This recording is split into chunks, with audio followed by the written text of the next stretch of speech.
Queridos hermanos, que el Señor los bendiga en esta Semana Santa 2026. La siguiente meditación que les voy a compartir abarca como un único misterio contemplado en 3 días santos el corazón de lo que es el Tríduo Pascual, desde la intimidad luminosa del cenáculo, pasando por la entrega redentora del Señor en la cruz, su pasión y muerte en cruz, hasta la gloria silenciosa y sobrecogedora que anticipa la resurrección en la Noche Santa de Sábado Santo o la Vigilia Pascual. No son episodios aislados, sino un solo acto de amor desplegado en el tiempo en el que Cristo vive histórica y realmente su pasión, su muerte y finalmente su triunfo sobre la muerte, sobre el sepulcro, todo por nuestra salvación. En entrar en esta meditación, pues es disponerse también a recorrer espiritualmente estas horas decisivas, dejándonos introducir en su dimensión histórica y al mismo tiempo en su dimensión mística, donde el amor de Dios ha transformado y sigue transformando para siempre la historia humana. Verán, el Tríodo Pascual nos introduce en las horas más densas, más decisivas y más oscuras de la historia humana, pero también las más luminosas. No se trata solo de una conmemoración litúrgica, sino de la actualización sacramental de los acontecimientos reales que ocurrieron en un momento concreto de la historia bajo el dominio del Imperio Romano en el contexto de la Pascua judía en Jerusalén allá por el siglo I. En medio de tensiones políticas, expectativas mesiánicas, conspiraciones religiosas, entre todo esto el Hijo de Dios vivió libremente su entrega por nuestra salvación. Entonces la dimensión histórica de estos días es ineludible.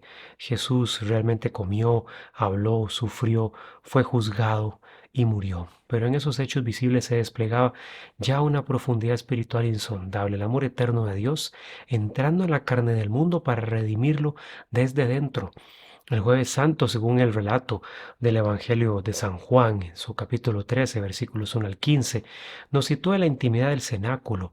Juan no narra la institución explícita de la Eucaristía como los sinópticos, sino que más bien nos entrega un gesto que revela su sentido más profundo, y es el del lavatorio de los pies, porque se nos dice, sabiendo Jesús que había llegado su hora, los amó hasta el extremo. Esta frase poderosa abre el misterio.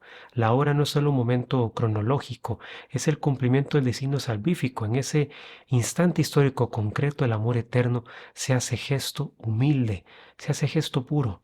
El lavatorio no es una escena simbólica nada más, desconectada de la realidad social de la época. Lavar los pies era tarea de esclavos en esta época, y que el maestro se ciña la toalla y se inclina ante sus discípulos rompe todas las categorías jerárquicas, culturales y religiosas del mundo antiguo. Es un acto histórico de humillación voluntaria, pero al mismo tiempo es una revelación espiritual muy fuerte. Dios se arrodilla ante el ser humano. El creador del universo, de todo lo existente, toca el polvo de sus criaturas. En ese gesto se anticipa la cruz. Ahí donde la humillación alcanzará su punto máximo. Y Pedro por eso reacciona con desconcierto. Su resistencia inicial expresa también de alguna forma nuestra propia dificultad para aceptar un Mesías que sirve y se abaja. Queremos un Dios fuerte según nuestros criterios, no un Dios que se despoja, hermanos. Pero Jesús es claro, si no te lavo, no tienes parte conmigo, le dice a Pedro. La purificación que el Señor ofrece no es solo ritual, es participación en su propia vida. Dejarse lavar implica aceptar que la salvación no es obra nuestra, sino que es un don que recibimos de Él y que hemos de recibirlo plenamente agradecidos. En el contexto histórico, entonces, de la Pascua judía, este gesto adquiere una densidad aún mayor.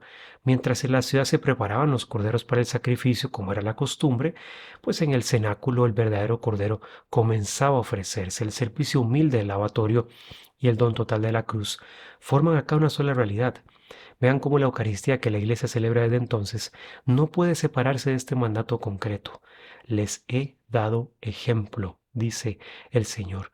La mística del triduo, hermanos, no es evasión espiritual, es participación plena en el amor de Dios, que se traduce en entrega absoluta por los demás. Así comienza el triduo, con un Dios que ama hasta el extremo y que redefine el poder como entrega. Históricamente fueron horas marcadas por la traición también y la inminencia de un sufrimiento inexpresable.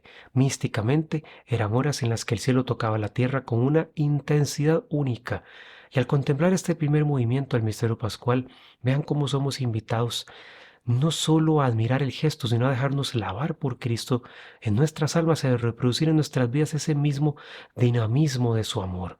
Solo así podremos adentrarnos realmente en las horas que seguirán acá. La cruz del viernes y luego la gloria silenciosa de la noche Pascua. Y llegamos entonces a Viernes Santo, el relato de la pasión en el Evangelio de San Juan, capítulo 18, versículo 1 al capítulo 19, versículo 42, nos introduce acá en la hora suprema. Jesús es arrastrado por los acontecimientos, pero Él se deja arrastrar. Es un Señor que avanza con plena conciencia hacia el cumplimiento de su misión. Estamos ante un proceso real. El arresto nocturno, interrogatorios religiosos, injustos, un juicio infame, el juicio romano, la condena pública y su ejecución. Todo ocurre en un contexto político tenso bajo la autoridad de Poncio Pilato, con el trasfondo explosivo de la Pascua judía en Jerusalén, en la que los judíos tomaron parte también en la crucifixión del Señor. Pero en medio de esa crudeza histórica, Juan nos revela también una dimensión más profunda. Vean cómo es el momento en que el Hijo glorifica al Padre mediante una obediencia y una entrega total a su voluntad. Ya en el huerto, cuando los soldados, la guardia del Sanedrín llegan para arrestarlo, Jesús no huye ni se esconde. Al pronunciar el yo soy, ellos retroceden y caen a tierra. Este detalle es muy teológico, profundamente teológico. Incluso a la hora de la entrega, su identidad divina resplandece. No es una víctima pasiva, se ofrece libremente, se entrega libremente. La historia humana, con sus traiciones, miedos y abusos de poder de toda índole, se entrelaza con el designio eterno de salvación. Judas actúa, los soldados atan al Señor, las autoridades lo acusan, pero por encima de todo esto se despliega el misterio de un amor que se dona sin reservas. El diálogo con Pilato, vemos, es uno de los momentos también más densos. El gobernador romano representa el poder político, es pragmático, está preocupado por el orden y la estabilidad. Jesús, en cambio, habla de un reino que no es de este mundo, hermanos. No niega su realeza, la redefine y la revela aún más. Su trono, entonces, era la cruz. Su corona, la corona de espinas. Su cetro, el madero. Juan subraya con una ironía teológica que la inscripción colocada sobre la cruz, Jesús Nazareno, rey de los judíos, proclama una verdad más honda de la que pretendían quienes la escribieron. Verán, porque en el momento de mayor humillación histórica se revela la verdadera soberanía de Cristo. El camino al Calvario no es descrito con detalles dramáticos excesivos. Juan, de hecho, mantiene una solemnidad contenida. Cuando Jesús es elevado en la cruz, vean ustedes, esto no es solo un ajusticiamiento más del imperio, es el mismísimo Cordero que quita el pecado del mundo por puro amor. El momento en que entrega el Espíritu no es derrota, es consumación. Todo está cumplido. La historia de la alianza alcanza su plenitud. Lo que había sido anunciado anteriormente en figuras y profecías se realiza ahora de manera definitiva. De su costado abierto brotan sangre y agua, y este detalle atestiguado con insistencia por el evangelista tiene una profundidad mística inmensa. Históricamente es la confirmación de su muerte real, pero espiritualmente la tradición de la Iglesia ha visto allí el nacimiento sacramental, la sangre de la Eucaristía y el agua del bautismo. Del costado del nuevo Adán nace la nueva humanidad. La cruz se convierte en fuente de vida. Y llegamos entonces a su entrega total. Y finalmente tenemos acá el sepulcro nuevo, el cuerpo envuelto en lienzos, el silencio del sábado que se aproxima. Todo es concreto, hermanos, todo es tangible, histórico, pero bajo esa quietud late la promesa. El trido no termina en la tumba, la aparente victoria a la muerte no es solo el umbral de la resurrección. En estas horas santas contemplamos no solo el sufrimiento de un hombre justo, sino el acto supremo del amor divino que se entrega hasta el extremo para reconciliar el mundo consigo. Por Dios, es que Jesús, mientras era crucificado, estaba perdonando a sus verdugos. Imagínense en esto. Entonces, adentrarnos aquí es entrar con una reverencia y una fe enormes en el centro mismo de nuestra fe, del misterio cristiano. Allí ante la cruz comprendemos que nuestra salvación no es una idea abstracta, sino el fruto de una entrega concreta, histórica y eterna también.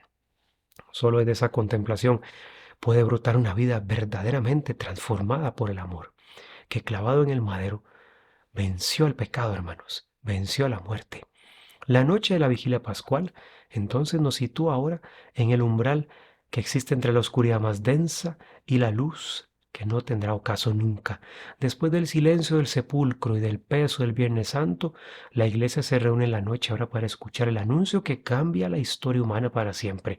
El relato de la resurrección más adelante, como lo veremos, es también sobre y al mismo tiempo sobrecogedor.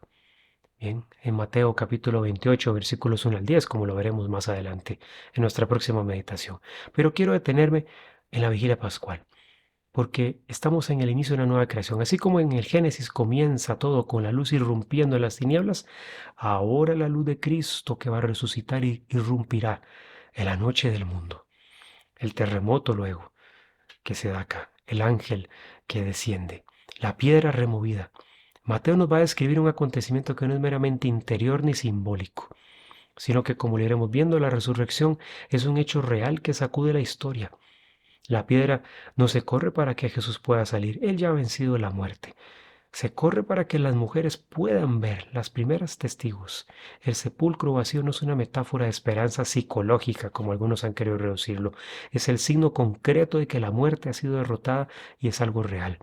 El miedo a los guardias y la mezcla de temor y alegría de las mujeres revelan que estamos ante algo inaudito, algo inefable, inexpresable, que supera toda comprensión humana.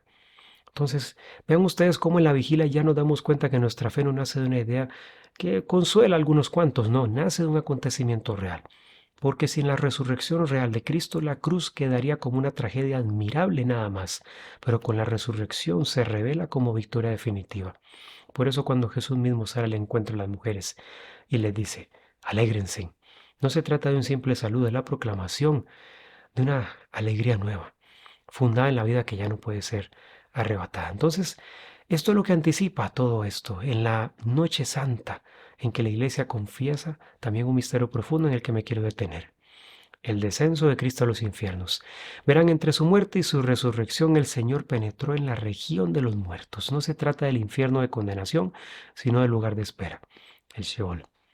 El Sheol, donde los justos aguardaban la redención. Los padres de la iglesia, de hecho, contemplaron este misterio como la irrupción del Rey de la Gloria en las sombras de la muerte. La liturgia antigua de la iglesia lo expresa con imágenes poderosas. Cristo toma de la mano a Adán y a Eva y los levanta. Y lo que comenzó en el huerto del Edén, en el jardín del Edén, esa tragedia que se dio ahí, el pecado original, encuentra ahora su reverso glorioso. Teológicamente, este descenso significa que no hay rincón de la condición humana que haya quedado sin ser visitado por el Hijo de Dios. Él asumió la muerte en toda su profundidad. Y como han señalado grandes teólogos a lo largo de los siglos en la Iglesia, esta redención no es superficial. Cristo entra hasta el fondo de nuestra separación para abrir allí un camino de vida, de redención, de unión. Los místicos han contemplado este misterio también como la victoria silenciosa del amor en el lugar donde parecía reinar un fracaso absoluto. Y en la soledad del sepulcro vemos cómo el poder divino estaba obrando la transformación definitiva de la historia. Así entonces, cuando contemplemos el alba en el Evangelio de Mateo, este domingo resurrección, entenderemos que la resurrección no es un final feliz añadido, jamás. Es la revelación de lo que ya estaba gestándose en el misterio del sábado santo. La luz brota desde el interior mismo de la muerte vencida. El resucitado, hermanos, no regresa simplemente a la vida anterior tampoco. Inaugura una vida nueva, gloriosa, que abre para todos la posibilidad de participar. ¿De qué? De la vida divina. De que nuestra naturaleza humana sea perfeccionada, sea elevada hasta lo celestial. Entonces esta vigilia pascual nos invita a entrar existencialmente en esta verdad. No celebramos solo que Cristo resucitó entonces, celebramos que su victoria es actual y operante. Cada bautismo acá también, recuérdenlo, es participación en esa muerte y resurrección. Cada renovación de las promesas bautismales es un sí a la vida nueva. Entonces, en medio de este mundo tan herido por la violencia, la desesperanza y el miedo, ¿dónde nos ubicamos nosotros ante esto? ¿Cómo nos asumimos ante esta realidad? Cada uno de ustedes, ¿cómo se asume ante esto? Porque cuando Jesús dice a las mujeres no tengan miedo, esa palabra atraviesa no solo esas almas que lo contemplaron, sino que atraviesa los siglos. La Pascua disipa el temor radical que pesa sobre el alma humana, el miedo a la muerte, al absurdo, a la nada. Cristo ha descendido hasta lo más hondo y ha salido victorioso. Por eso la vigilia no es solo memoria, es irrupción de la eternidad en el tiempo. Es la noche en que el cielo se abre y la humanidad, hermanos, escucha de nuevo con asombro y júbilo Él vive. Y porque Él vive, también nosotros viviremos. Meditemos en esto y realmente aboquémonos a que el Señor nos transforme en lo más profundo de nosotros. Meditemos en esto hoy y siempre para continuar en este camino. Les deseo que el Señor transforme sus vidas y sigamos compartiendo juntos este camino al cielo.